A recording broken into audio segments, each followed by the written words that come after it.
Hello everyone and welcome to Mellow Mushroom in the Alley. We're here with Pacer Sports Live with Coach Mark Miller, Coach Mark Vanderslice, Coach Kenny Thomas, and a special guest, Coach Glenn Cox. It's going to be a fun episode. We'd like to say thank you to everyone at Mellow Mushroom for allowing us to be here on location as always. So guys, why don't we just go ahead and get started with some team updates. Coach Mark Miller, we'll start with you as always. Coming off a couple of tough losses, so why don't you just talk to us about, what went wrong and how you can fix it going forward? Well, the big thing for us is that we need to be a little bit more consistent.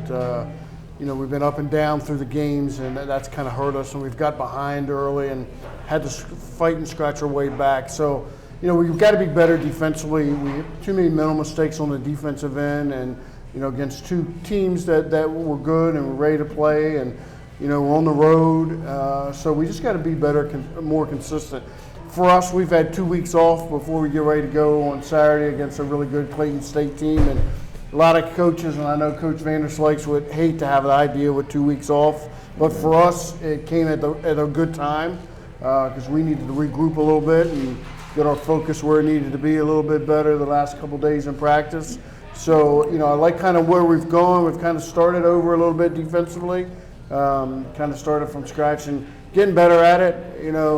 This week with finals, you never know what you're going to get going to practice and getting ready for a big game on Saturday. But I think we got to be consistent, and until we can be consistent, we're going to be up and down. We're going to struggle a little bit, and hopefully we can be better on the defensive end.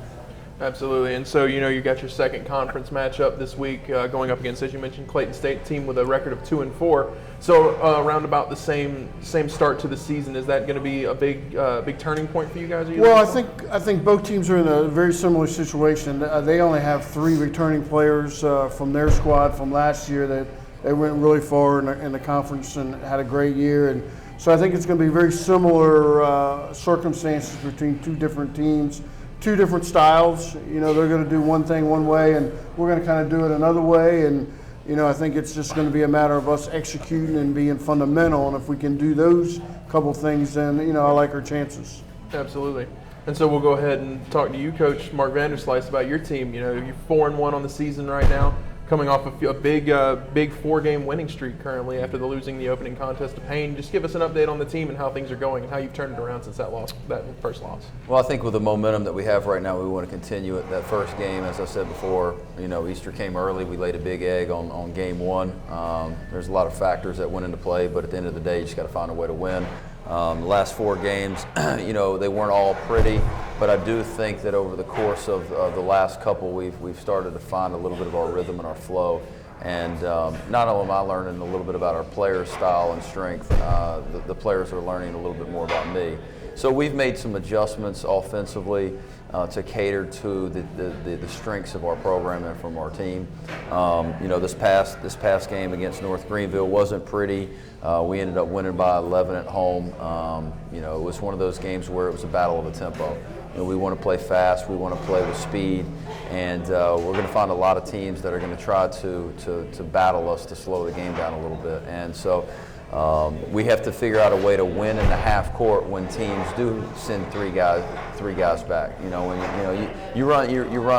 can run 3 primary ways: off of a make, off a miss, or a lob ball turnover. And you don't want to run off makes because that means you're not winning. You're not winning too many defensive battles. So you want to run off of misses and lob ball turnovers. And when teams decide to take one of those 2 opportunities away from you by sending 3 guys back, it really slows down your pace and it forces you to play hard and battle it out in the half court, which I was proud of the guys of doing. And then going one game, rewinded even one more game back against GSW. I tell you, it just clicked. It was one of those games where, I thought the energy level from all facets was in our favor. We played a team that hadn't played in 12 or 13 days. I thought they had a little bit of rust on them. It was their 3rd game. And I tell the guys all the time, when you play on the road, you have to be 10 points better. You have to. You're down 10-0 the moment you step off the bus. And those factors that come into play is the momentum, the crowd, the uncomfortableness of being in a foreign territory, the referees, all of it. So they bought into that first game, and winning by 30 on the road is fairly difficult. So it wasn't a perfect game by any stretch, but at the end of the day, I'll take a 30-point win. Absolutely. And so let's talk about that match against Georgia Southwestern. In particular, one player, the current PBC Player of the Week, Donnell Dean. I believe at the start of the season, Coach Miller, he was the player that you mentioned on the men's basketball team that you really wanted to watch out for. Obviously 35 points, you can't expect that every single night, but is that about the level of play you expect from him, about 30? Well, he's going to take what the defense gives him. He's not going to fight City Hall. I think that as the time progresses and we get into conference play, teams are going to adjust and they're going to make a scouting report against him. And so when teams collapse, he's going to figure out ways to get other people open. A lot of the times, I talk to point guards and they want to know, hey, do you want me to shoot or do you want me to score? And I said, no, I want you to make a decision. I want you to make the right decision. So when teams collapse, you kick. When teams play off, you hit it. And so I think just being a good decision maker is what I want to promote within our point guards. And Donnell Dean has done a nice job of that. So. Yeah, and he followed that up with a nice performance against North Greenville with 17 points, less points, but he also had 7 assists in that game. So that kind of reflects that philosophy. And so going into this matchup against Clayton State this weekend, are you more confident in this matchup than you have been? Or? Well, it's funny. Everybody has different needs at different times. And with Coach Miller, he needed a little bit extra time to refocus his defense. For us, I want to make sure we don't have rust. And so we had that, the conference put in December 2nd and then December 16th. There's a lot of time in between there. So we really wanted to make a conscientious effort to put in a game within those two. And so that's what we did. We wanted to put in North Greenville before we played Clayton State. And now that now we're going to be honing in on what we need to do against another conference opponent. I think Clayton State is kind of rebuilding as well. They've got a couple of transfers that came in from Armstrong State. When they ended up going out of the conference and not being a program anymore, they got Denzel Council was a guy that's pretty good for him. He's a post player, does a nice job. So. I haven't had an opportunity to look at too much of what Clayton State does at this point. We'll probably focus on those guys on Wednesday. We want to take this today and tomorrow to focusing on what we got to get done to get better, and then we'll put our attention towards Clayton State. All right. Thank you, Coach. So we'll go ahead and talk to you now, Coach Thomas, head coach of the baseball team. Just give us a little bit of a general update, some of the players that are injured, how they're coming along, and just how the team's doing in general. Well, our number right now is 52. It's 52 days till opening day. That's hard to believe, but with it almost being Christmas, but it's 52 days, and we play. We had a team dinner last night together with the guys, and it will be our last official time together. Exams obviously starting today, so very important time for a lot of our players. We have officially Blake Bottomley is now able to register on Friday. He was a young man, a catcher that we had signed and found out in August that for transferring junior college he needed an additional 6 hours, and he has passed that, got that, sent in, been accepted. That's a big plus for our team. There's a possibility of a couple of transfers. I'm not really usually big on January transfers. I'm usually not one of those guys. There's a lot of baseball coaches out there that live and die off of January transfers, D1 transfers and all that. And, I've done it before. I run into some times when it wasn't good. Guys come in January and they come from D1 and think they're, pretty good. And all of a sudden they look around, everybody there is pretty good. And so emotionally, sometimes it doesn't work out for them. So, but we do, there's 2 guys lingering out there that want to come to USC Aiken that we can't pass on, that's for sure. We would be absolute fools to pass on. So we're working on that right now, trying to finalize all that this week. And Jose's moving along pretty good. I know he was on the show 2 weeks ago. He's moving along pretty good. Handling his legs getting better. He's running better every day. So that's a real positive. Calvo's making progress. Again, we need him to get on the mound by January 10th. He has to be able to get on the mound January 10th when we start back practicing. But good times. I mean, guys, it's good to see guys out there working on their own right now. We're officially done, and we look out there in the middle of the day, and there's 35 players out there throwing and running, and so that's a good thing. You know, it's exciting times. 52 is our number right now. That's what we have till opening day, and there will be some pressure on this team, obviously, that people know we have a lot of returning guys and some good guys, so we have a lot to live up to. All right, excellent. All right, and so now we'll go ahead and move on to our guest this week, Coach Glenn Cox. Coach, just give our viewers at home a little bit of an update. Let us introduce yourself to them. Help yourself. Wow. Coach Cox just finished up a great year. Finished up 25-6. You know, we did a lot of great things this season. I mean, we've made the national tournament 4 years in a row. You know, coming off of making the Elite Eight last year. We were young in some spots this year, but we were still able to finish, I guess, second in the league in the regular season, and just you know, had a pretty good year. Can't complain, and we returned a lot. Got a couple commitments already. Just, you know, we'll be back here in January and working out and getting stronger and faster, and get after it in the spring. Play some play dates in the spring, and hopefully everybody will keep working out and stay in shape over the summer and be ready for next fall. Absolutely. So just kind of give us your personal feelings on the season and how your team did this year. Well, I feel like we came up a little short of our goals. I mean, we beat the team in our region that made the Elite Eight at their gym, and it was very frustrating to have gone out the way we did. But I mean, it's a very tough league. I mean, on any given day, I mean, there were a lot of really close matches at the regional, and that's what makes our sport great. Division II volleyball, from top to bottom, is really, really strong, and it's fun to watch. And you know, you have a little bit of an off day, and you go home with a loss. But you know, but still, I mean, we set great 21 win streak record here, 21 in a row, and just did some super things this season. We're in you know, a good place as a program. You know, making a national tournament 4 years in a row, doing what we're doing. I'm excited to see what we can do this next year. Absolutely. And so looking on into next year, you know, you do have a few seniors leaving this year, but apart from those seniors, you have a pretty young team next season. There will only be one senior on the team as of right now next season. Right. And that's Okene Abago.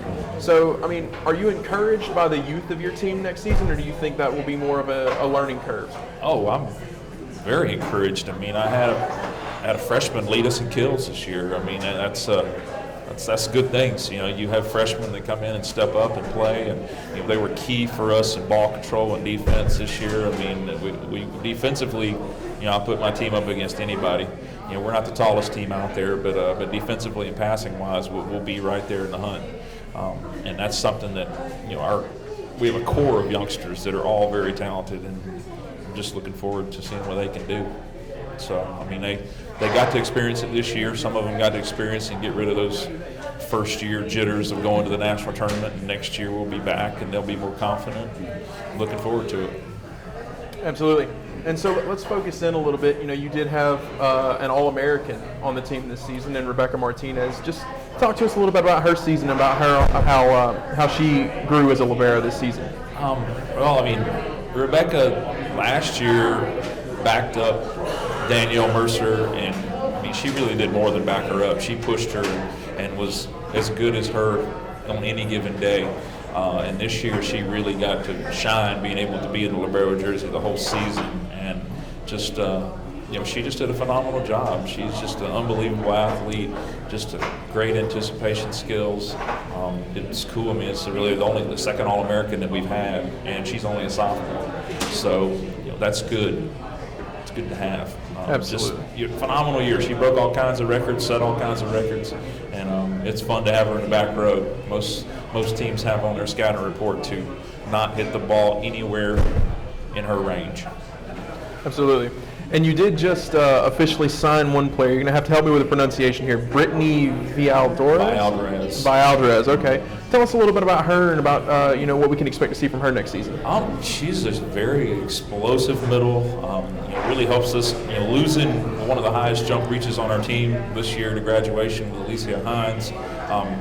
Really hard to fill those shoes, and I'm just hoping Brittany can do it. I know Brittany will have the athleticism and the vertical to do it, and you never can tell how a freshman's going to go out and perform mentally. But I mean, from a physical standpoint, she'll be one of the most physical middles that we have. And just from a speed, straight up vertical jump ability, I mean, it's going to be fun to have her on court. She's one of those kids that just gets up in the air and they float around a while before they come down. So.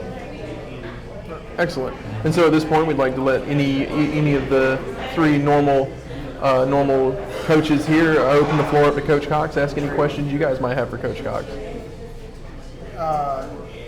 What did we say? 4 in a row? 4 years in a row postseason? Yes, 4 in a row. So working on number 5 coming up hopefully. Been to the Elite Eight once. Yep. What's it going to take to get there next year? Who are you going to have to beat, and what are you going to have to do to get there next year? We're going to have to produce offensively a little bit better than we did this year, and block a little bit better.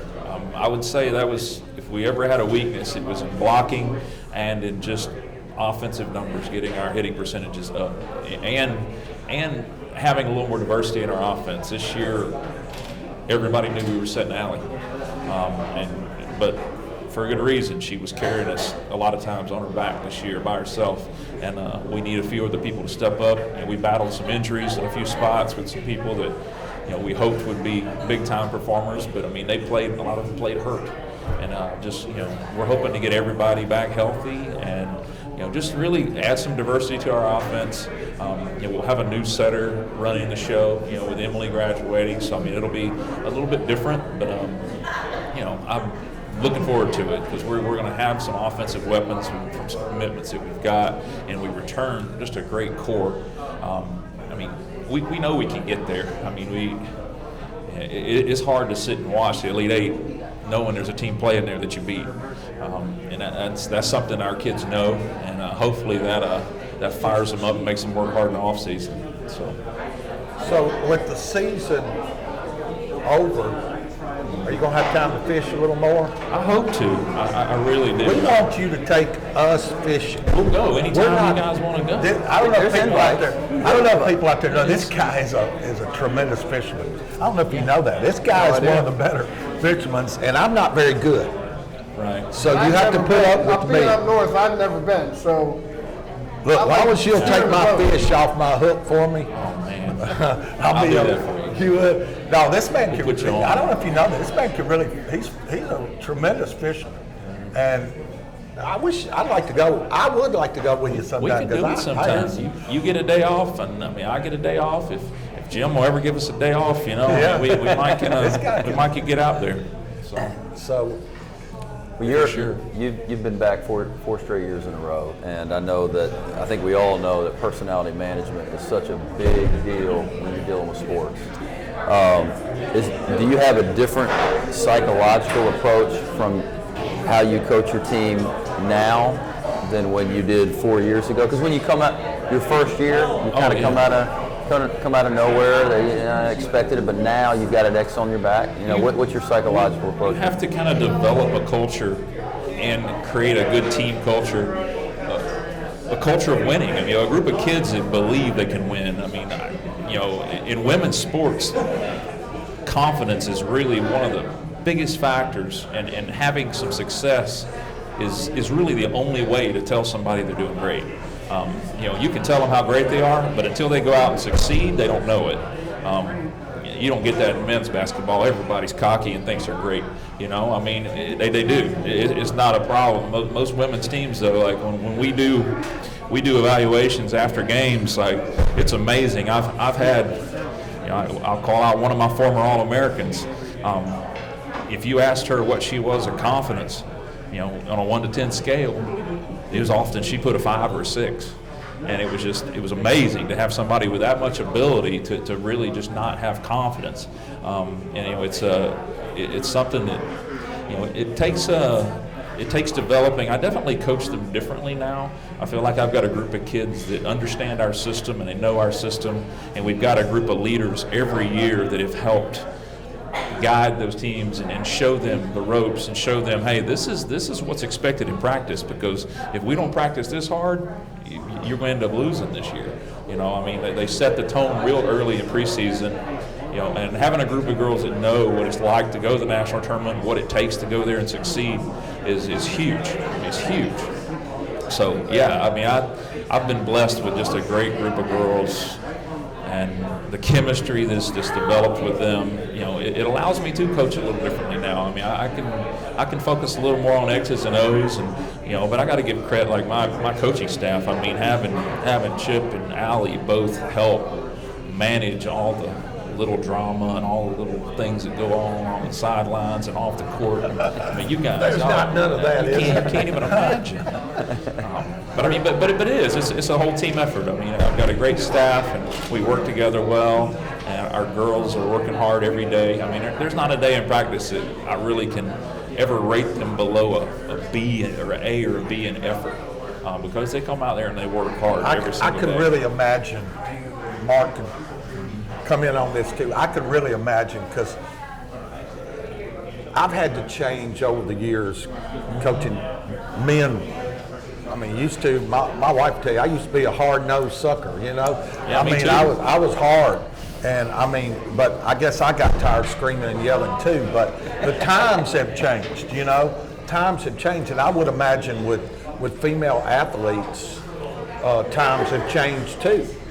And they probably don't respond like they used to in the old days. I can sit here and tell you about the old days when my coach threw an extra base that was laying in the dugout all the way across the dugout, hit 5 people going down the bench. Things have changed now, so I would think that probably you've had to change with the times. Yeah, no doubt. With females too. You have to. You're just trying to prepare them for life and what's going to be like. And that's why we're all here in the first place, is just to get them ready to figure out what the real world is like. And sometimes they get smacked in the face with the real world. So it's good for them. Well, thank you so much, Coach Cox, for coming in and being on the show with us this week. Hope you enjoy it. We might see you again in the future sometime, but for now, thank you so much for coming out. We're going to take absolutely. So we're going to take a short break, and we'll be back after these brief messages. Thank you guys so much for tuning in.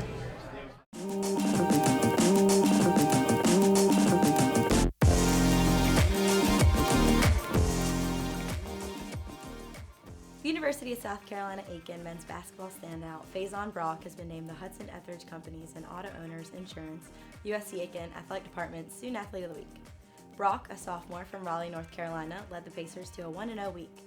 In the team's lone game of the week, Brock scored in a game-high 19 points on 6 of 8 shooting. He tied for a team-best honors by snagging 6 rebounds in the 74-63 win over North Greenville. Brock also hit 5 of 6 attempts from the charity stripe, dished out 2 assists, and registered a steal in 31 minutes of work. The Hudson Etheridge Companies and Auto Owners Insurance USC Aiken Athletic Department's Student Athlete of the Week honors one student athlete each week from an in-season sport for their hard work and effort.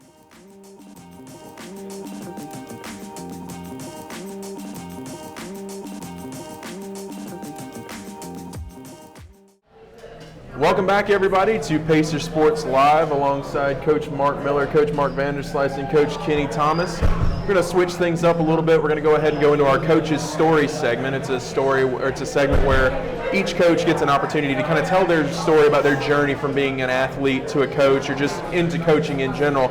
And so last week we heard from Coach Mark Miller. So this week we're going to hear from you, Coach Mark Vanderslice. So whenever you're ready to get things started, just tell us how you got into the world of coaching, either from an athlete or just in general. Let us know what your story is. Well, I grew up in a very sports-oriented family. My aunt's the head women's coach at Fordham University. I have an uncle that was Hall of Fame at Penn. So we grew up in a family that really was just a part of sports in general, and basketball just happened to be one of the main sports that we were a part of. I was a I was a 2-3 sport athlete early on that ended up going down to 2, baseball and basketball, and eventually I just focused my attention into basketball. I was really fortunate that at an early age I had parents that really encouraged short and long-term goals. I mean, believe it or not, at the age of like 12 and 13, I was listening to Zig Ziglar and Norman Vincent Peale motivational cassettes.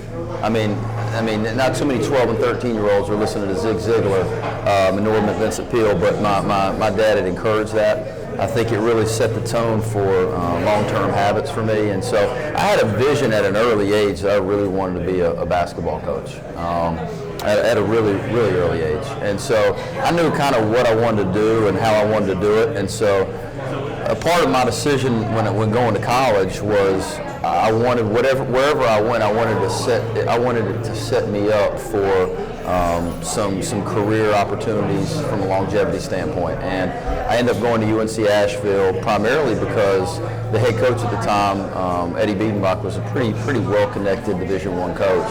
And so I wanted to kill 2 birds with 1 stone. I wanted to have a great opportunity for a good playing experience and build some relationships along the way, but also set myself up to be in a position to where hopefully I can use my time at Asheville as an internship into the coaching world, and that's what I did. And so played and coached at UNC Asheville.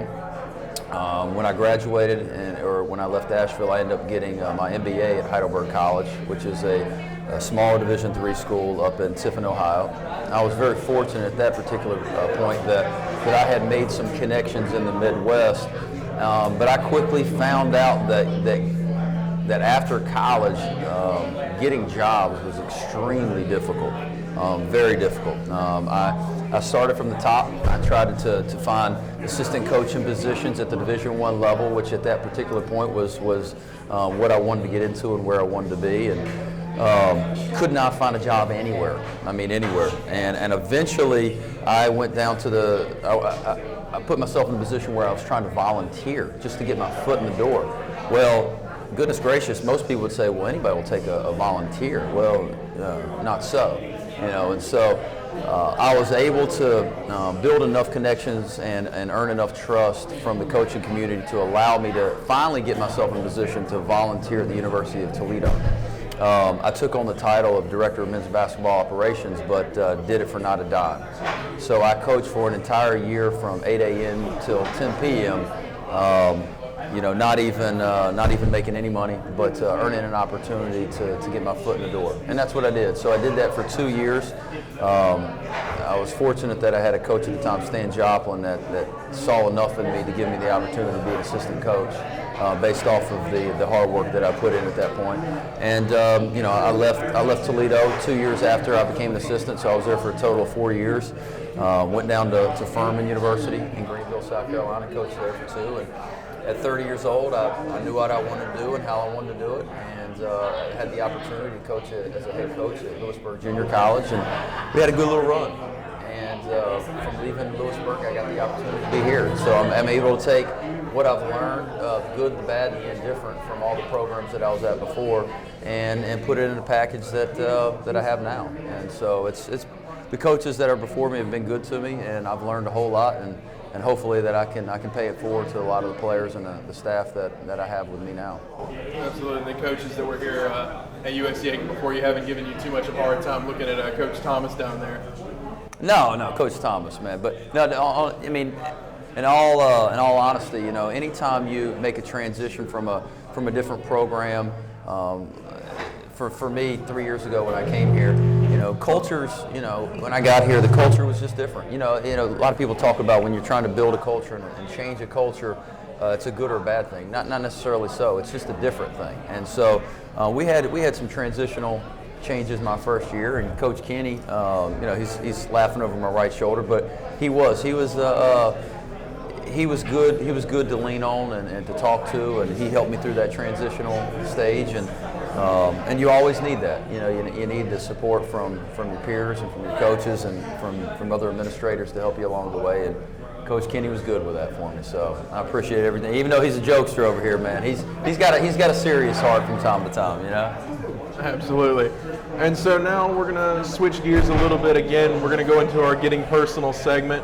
We're going to give each coach about 90 seconds to give us an update on their lives outside of coaching. You know, they are people too, so we'd like to hear, you know, what they're getting into these days. So we're going to switch things up. We're going to talk to you first, Coach Thomas, and we'll move on down the line. Well, 90 seconds is tough for me. The last 2 weeks have been very eventful for me.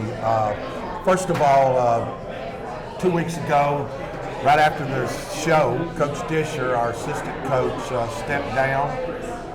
His wife had gotten a job up in Maryland. He had thought about staying to the end of the year. Things wasn't going to work out, so he stepped down, which is very unique and different to happen in December. I have hired a former coach, Michael Holder. Within 2 days, I had Michael Holder secured to come back to USC Aiken. He was here 5.5 years ago. Outstanding coach. Was with me 8 years, and then left, and has been gone 5.5 years. And it was just a blessing, I think, on both ends, really. But it was really a blessing for me to have that opportunity to get Michael Holder back here. So we're really excited about that. I think he's going to be a big, big plus to our program. Then I've had, you know, I wanted to say this. In the last 2 or 3 weeks, I believe I've had 5 speaking engagements. That's the way it goes. They come in stages, it seems like. But I do want to say this, 3 of those were to veterans. I was honored to speak to the veterans at the Veterans Hospital in Columbia, 250 veterans. What a great day that was. And I've also spoken at Calvin Plantation twice in the last 3 or 4 weeks to veterans, wounded veterans. So it's been that's very special to me. You know, like Coach says, I like to laugh, I like to cut up and everything, and when I speak, that's basically what I do, is make people laugh. And but seeing those veterans, it's like when I was at the hospital, and them guys, it was a bunch of them, and I didn't know, 250 veterans, older guys. This might be a tough crowd, but once I saw them slapping their knee and laughing, I knew I had them. And then it just started rolling. And I don't know where it comes from. I swear I don't. They call it Kennyism. It just rolls out. But once they started slapping that knee, I had them. But anyhow, I was very, very honored to speak to those veterans groups. So it's been a very eventful last 2 or 3 weeks for me. So, Coach, give us an update on you. How are you doing these days? Good. You know, we had a rare opportunity in the coaching world as far as scheduling goes. We've had really only 4 games in a month, every Saturday with no Wednesday in between. So I've been able to take advantage of this a little bit with my family. We've had I've had my family down over the course of some of the midweeks. On Wednesday, Thursday, got a chance to spend some more time with the kids, which I don't get an opportunity to do that very, very often. So, recruiting and coaching your guys is always important during the middle of the year, and usually that is the highest priority once the season starts.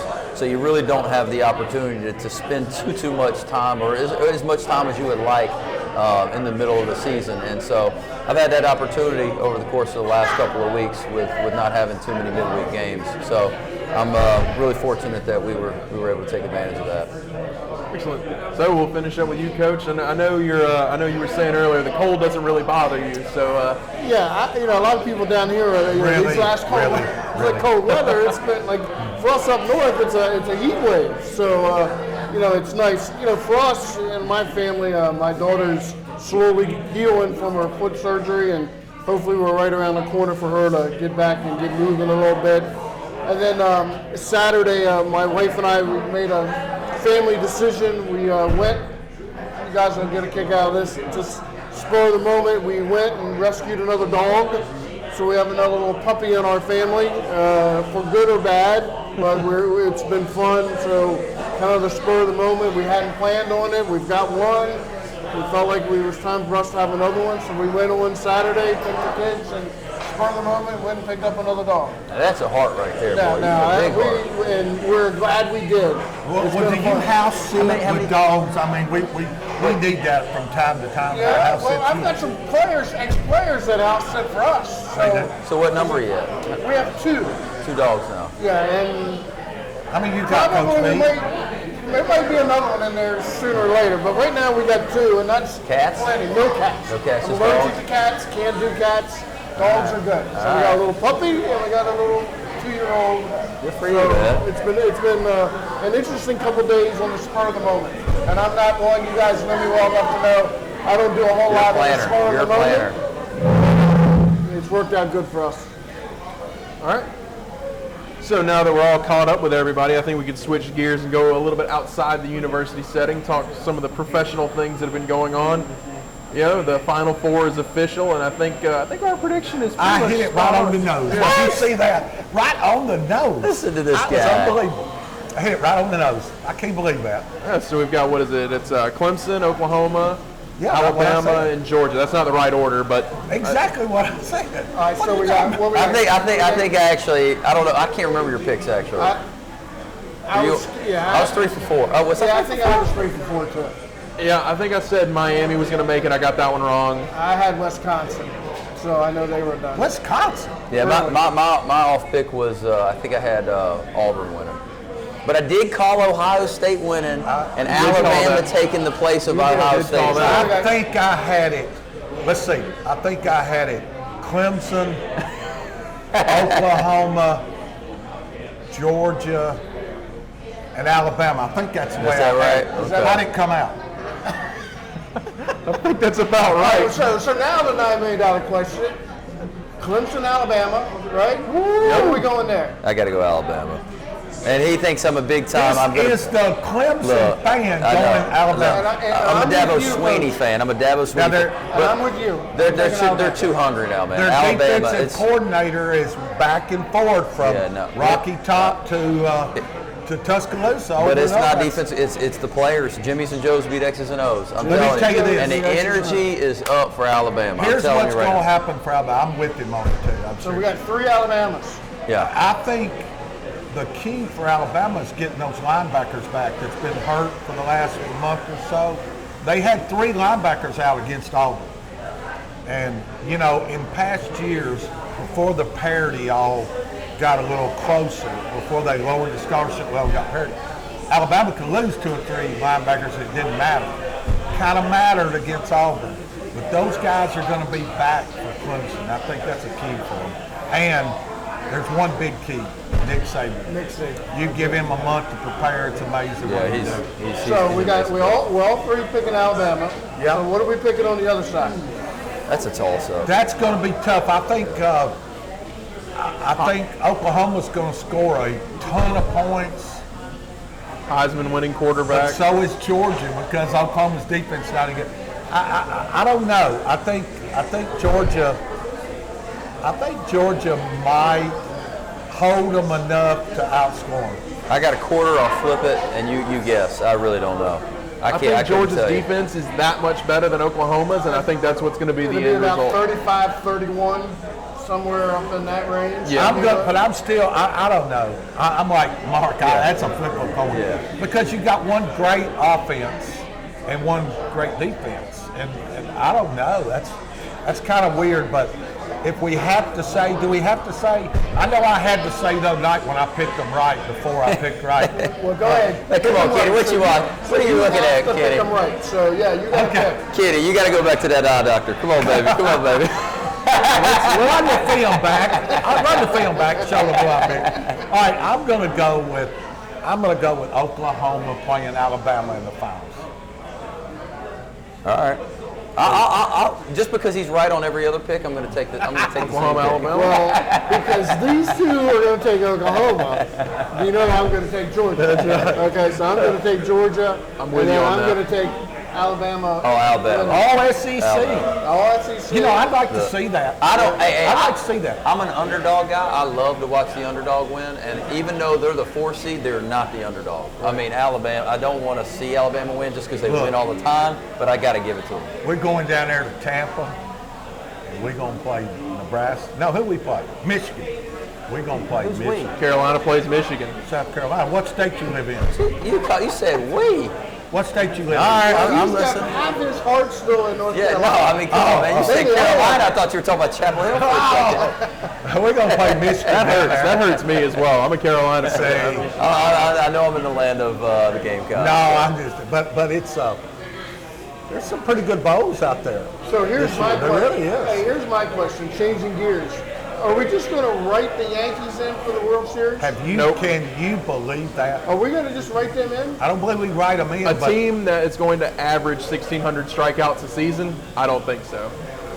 They're going to have peaks and valleys, and the valleys are going to come at the wrong times. You know, Major League Baseball is having a lot of concern there about the owner's been privately meeting about, you know, the trend has been home run strikeout, home run strikeout. You don't see anybody stealing anymore, hit and run, but home run strikeout. And that's been the trend in Major League Baseball for the last few years. Well, it's the trend all over sports. Right. Everybody wants to see higher scoring games. Exactly. More, whether it be basketball, whether it be football, whether it be whatever, they want offense. And that's the home run is what sells You the know, ticket. a few years ago, the Peach Belt Conference sponsored a proposal that Division II baseball go to wood bats. And I didn't care, it didn't matter to me, but it was about to pass. And you know what stopped it?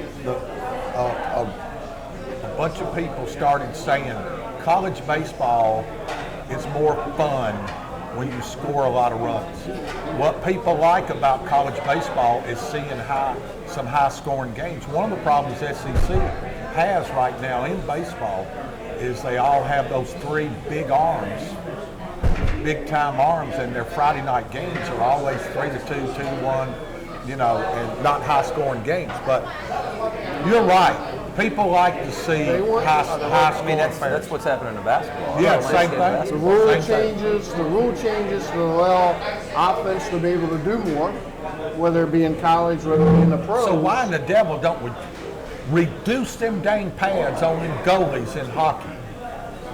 Oh, Reduce them pads, man. I mean, when you're 6'6" and you weigh 280 pounds and you got pads that go out to here, well, heck, it's like that snowman. All you got to do is stand in front of the daggum goal. I got to agree Block with you. them in. But if your you did team make a is shift. I don't know. I can't contribute much to a hockey conversation. if your I ain't team is gonna lie the to you. Nashville Predators, it doesn't matter how many pads they wear. You're going to score regardless. I'm a Predators fan, and they've been doing I a was really at the good very job. first game the Predators ever played in Nashville. I got a puck at the house. Give me one of them little cans. That was and all that. 98, was it? I don't know when it was. 1990 Somewhere before I something. moved here, yeah, 98, something like that. But yeah, as far as Giancarlo Stanton, this is going to generate an eye roll, I think, from Coach Thomas. But I'm a sabermetrics guy. Stanton, I like Stanton. He's going to make the team better, but is he going to make him into a World Series team? I don't think so. I think he's too streaky. He goes on long cold streaks and long hot streaks, and if he gets on a cold streak at the wrong time, then the team's going to fall apart. All we got to do is have him and Aaron Judge, alternate their cold streaks, and eventually they'll come together. At the And same who's time. going to beat them in the American League? I don't know. That's Yeah, a pretty good Houston, lineup. Houston, they got to be the team to beat, but who else? That's a pretty good lineup. that's a good lineup for sure. And I There's think not it'll, much pitching, and they're going to hit And a new 500 home manager. runs. it'll definitely get him to the ALCS. You think Gerardo would have left if he'd have known they were going to do all that? His kids might have waited a few more years for him to come home. Well, and that's another thing, a first-year manager who's never managed in his life. Aaron Boone has never been a manager. All you got to do is pencil those two guys You got names those in. players, man. It doesn't Right, matter. pencil those two Look names at the there. Cardinals. When they hired, what's his name? He'd only coached Little League. So that means I can go up there and coach. What the heck, man? I can do that. I'll tell you what I want to be. I want to be the bullpen coach in the big leagues. You ever seen that guy? Yeah. Pulls a chart out. Answer the phone. Right. Get Miller up. Miller, get up. Get a piece of paper out and write down how many warm-up pitches he threw.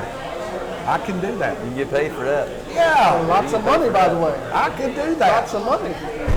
Get a little uniform and all that, you know, $120 a day meal money. I love meal money, you know that. Dang, steaks. As far as I know, that's really all the big stories in professional sports right now. So I think we can kind of wrap that segment up, and we'll take a brief break, and we'll be back in about 3 minutes after these messages.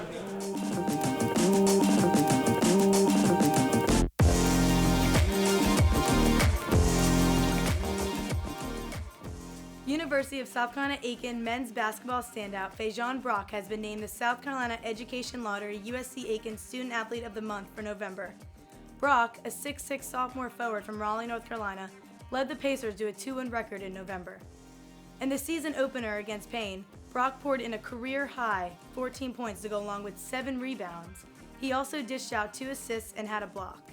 In the win at Anderson, Brock scored 8 points and snagged 7 rebounds against Shawan. He tallied a career-high 20 points to go along with the rebounds, a career-high 5 steals and 4 assists. For the month, Brock connected on 13 of 26 shots from the floor, including 5 of 10 from downtown. He also buried 11 of 12 free throw attempts. Brock averaged 14 points and 7.7 rebounds in the 3 outgoings. The South Carolina Education Lottery USC Aiken Athletic Department Student Athlete of the Month Award honors 1 student athlete each month from an in-season sport for their hard work and effort. Each month during the 2017-18 athletic year, 1 winner will be chosen from an in-season sport. Should I do it again?